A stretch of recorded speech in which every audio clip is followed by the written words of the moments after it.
Tired of sifting through endless rows of data to find your top performers? In this video, we'll show you how to easily display the top 5 values in your Qlik pivot table, giving you a clear view of key metrics and leading entities in just a few simple steps. First, make sure you have a pivot table already created in your Qlik application. If you don't have one, drag the pivot table object from the Custom Objects panel onto your sheet. Next, populate your pivot table with the appropriate dimensions and measures. Dimensions are your categories, like product name or region, and measures are the values you want to analyze, such as sales or profit. Drag your chosen dimension to the Rows section, and your desired measure into the Measures section of the Properties panel. Now for the magic, select the dimension for which you want to show the top 5 values in the Properties panel on the right.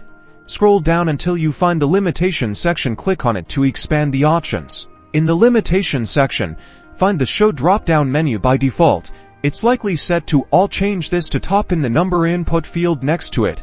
Enter 5. This tells Qlik to only display the top 5 values for that dimension based on your chosen measure. Finally, make sure that the Calculate Frequency based on drop-down is set to the measure you're using to rank the top performers. This ensures that Qlik correctly identifies the top 5 based on your data, and there you have it. Your pivot table will now display only the top 5 values for your chosen dimension, making it easy to quickly identify success drivers and trends in your data.